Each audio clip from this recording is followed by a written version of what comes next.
Welcome to another handy learning lesson. In today's lesson, we're going to talk about the grammar translation methodology.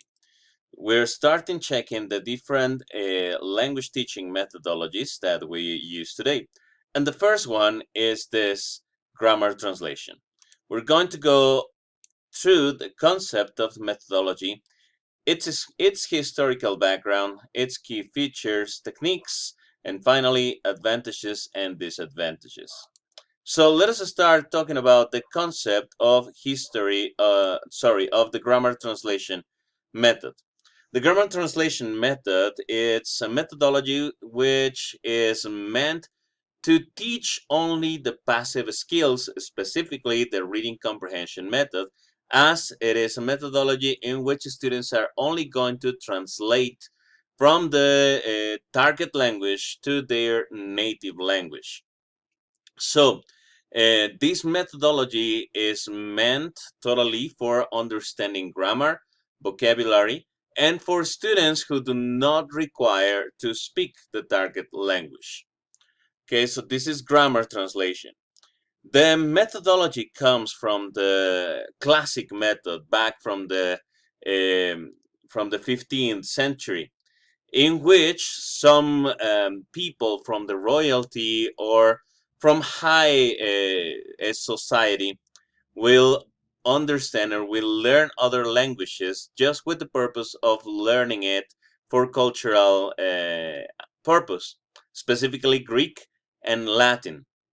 Later on in the 18th century, it was used to teach any other languages, but with the same methodology, just for people to understand the reading skill of the language in the target languages. So, its key features are that when you teach through the grammar translation method, you actually do not teach in the target language. You use the native language. You use the L1. So all the class is going to be explained in the native language of the students.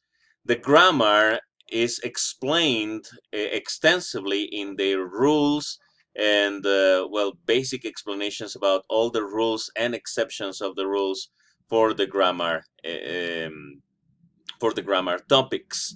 The methodology is completely based on a behaviorist paradigm, and its approach as a language teaching methodology is completely structural. There are a lot of vocabulary that needs to be learned, so the teacher is going to give lists of vocabulary, and the attention is paid to the context of to the text that is given to the students to understand the vocabulary given there. The main techniques are firstly the material used, which is basically just a textbook or some handouts that the teacher is going to deliver to the students, and the list of vocabulary. The students have to memorize all the vocabulary given by the teacher. And finally, the assessment comes when you as a teacher notice that the students are translating correctly from their target language to their native language. There are advantages and disadvantages in methodology.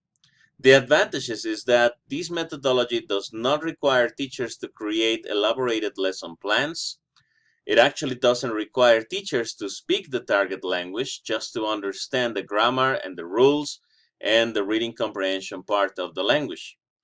And it is sometimes less stressful for students, as they are not going to have to make an effort understanding what the teachers say, but only to understand what the words mean in the texts. The disadvantages are especially that students will not practice active skills at all, so they will not be able to use the language in real life situations. They will not speak the language, and there is a very extensive memorization work during the process. So these are the advantages and disadvantages. Finally, you have some links in which you have to click and practice your knowledge about the grammar translation method. And last but not least, you have the references entries, so you can investigate and read more about this methodology. Well, this has been everything on this lesson. Thank you for watching it, and I'll see you in class.